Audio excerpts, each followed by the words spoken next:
Fairfax, former assistant U.S. attorney, who is running for lieutenant governor of Virginia. Thank you for joining us this morning. Thank you, Reverend. Really honored to be on with you. Now, then let me ask you, how does it look to you? Because polls are saying that the governor's race there in Virginia is neck and neck. And unlike many states, the lieutenant governor slot that you're running for is voted separately. It's not combined with the governor's slot. So you have to vote governor and lieutenant governor separately. How does it look to you on the ground, knowing that the nation is going to be looking at Virginia and New Jersey as kind of a measure of where we are in this age of Trump? Absolutely. Well, Reverend, it looks very good here on the ground in Virginia for our Democratic ticket. We know that if people vote, we will win. We have to make sure that turnout is high on November the 7th. So in 8 days, we have a pivotal election. And you talked about what's at stake. And it really is the battle for the heart and the soul of this country. People are now coming to realize the Trump administration has just been a disaster. And we will learn on Monday about some indictments that are being unsealed. As you mentioned, I'm a former federal prosecutor in the Eastern District of Virginia. And people want to go in a different direction in this country. And they have that chance in Virginia on November the 7th. And I'm honored to be on a great ticket with Ralph Northam and Mark Herring, who's running for Attorney General. And Donald Trump is supporting the Republican ticket in Virginia. And they have fully embraced his tactics, his politics, and his agenda. And so if people want a more positive, more hopeful future focused on economic growth, making sure our families can get access to high-quality health care, high-quality education, then the Democratic ticket is the one that they'll vote for on November the 7th. And I believe that there is tremendous energy here in Virginia for our ticket in our primary in June. There were 360,000 Republicans who voted, but there were 540,000 Democrats who voted. So we had 180,000 more Democrats come out, and that's a sign of the energy that we're seeing in Virginia. Now, you mentioned the president's endorsement and his tactics.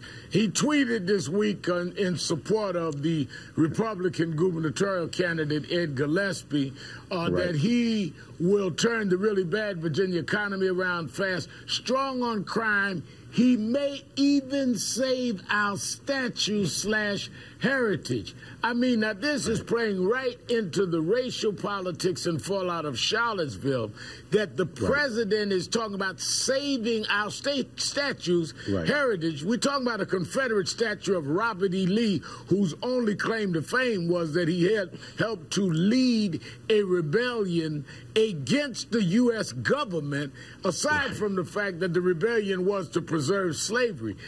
But I remind people that you're in a state where you are not only an obviously African-American running statewide, it's the state that gave us the first African-American governor since Reconstruction.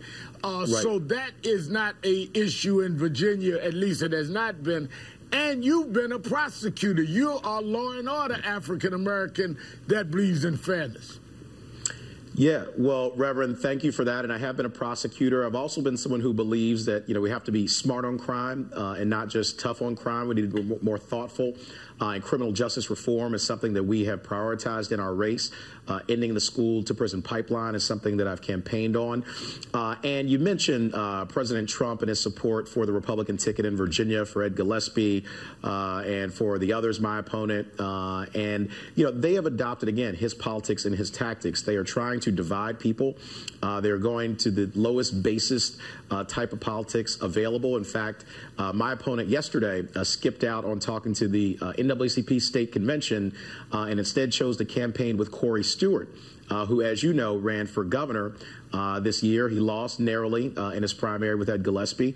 Corey Stewart made the centerpiece of his campaign the Confederacy and the Confederate flag. Wait a minute. Your opponent would not go to the state NAACP and went and campaigned with Corey Stewart, who ran against the Gillespie and the Republican primaries on the issue of preserving Confederate statues. Absolutely. I mean, you could not have a more stark and clear choice in our election. And literally at the precise moment that I was there addressing the state NAACP convention, talking about economic empowerment, talking about opening access to our ballot box and helping people to get health care, at the very moment that I was there talking about those issues, she was campaigning with Corey Stewart. She was a special guest at his fall festival. And it just brings into specific relief exactly what the choice is on November the 7th. Virginians don't want to be dragged backwards. They don't want to be dragged down into the gutter. And my opponent, we also had a debate recently at the University of Richmond, and she, in the course of our debate, said that she didn't think I could talk intelligently about the issues.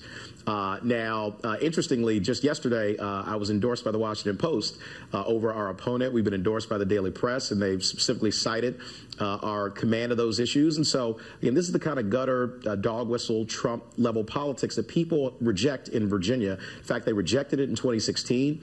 As you mentioned, this was the only southern state that Secretary Clinton and Senator Tim Kaine, my friend, won, right, and won it by over 5 percentage points. And so people want to go to higher heights, appeal to the better angels of our nature, talk about growing our economy, getting people education on economic opportunity. And Reverend, you have been a champion for all those things for many years. And it's also the story of my life. I've gotten to live the American dream, starting from very tough circumstances, raised by great parents and a great family. But my single mom was able to put all 4 of her children through college and 2 of us through law school.